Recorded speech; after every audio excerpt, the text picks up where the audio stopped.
കോഴിക്കോട് കുറ്റ്യാടിയിലെ നീട്ടൂർ പന്തീരടി തറവാട്ടിൽ ഈ വർഷവും ഓണപ്പൊട്ടന്മാർ കൂട്ടത്തോടെ എത്തി. നൂറ്റാണ്ടുകൾക്ക് മുമ്പുണ്ടാക്കിയ ഒരു ഉടമ്പടിയുടെ ഭാഗമായാണ് ഓണപ്പൊട്ടന്മാർ പന്തീരടിയിലെത്തുന്നത്. ഈ വർഷം 7 പേരാണ് എത്തിയത്.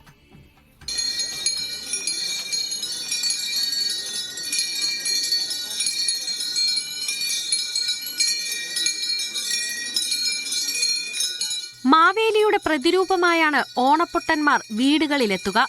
കടത്തനാടൻ ഗ്രാമങ്ങളിൽ മണികിലുക്കിയെത്തുന്ന ഓണപ്പൊട്ടൻ ഒരു മനോഹര കാഴ്ച കൂടിയാണ്. ഓരോ പ്രദേശത്തെയും ഒരു വീട്ടിൽ ഒരു ഓണപ്പൊട്ടനാണ് എത്തുക.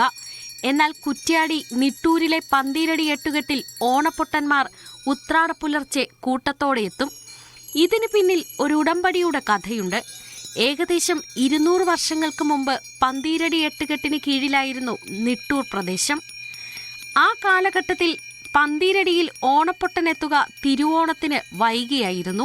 അന്നത്തെ പന്തീരടിക്കാരണവർ ഓണപ്പൊട്ടൻ കെട്ടുന്ന മലയ സമുദായ കാരണവരോട് ഓണപ്പൊട്ടൻ ആദ്യം പന്തീരടിയിലെത്തണമെന്ന് ആവശ്യപ്പെട്ടു.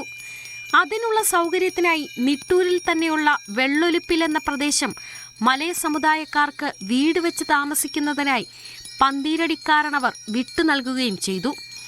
ഒരു ഉടമ്പടി മാത്രം: ഓണപ്പൊട്ടൻ കെട്ടിയാൽ ആദ്യം പന്തീരടിയിലെത്തണം. അന്നു മുതൽ ഓണപ്പൊട്ടന്മാർ ആദ്യം പന്തീരടിയിൽ എത്തിത്തുടങ്ങി. നൂറ്റാണ്ടുകൾക്കിപ്പുറവും ആ ഉടമ്പടി പിൻതലമുറക്കാരായ മലയ സമുദായക്കാർ പാലിച്ചു വരുന്നു.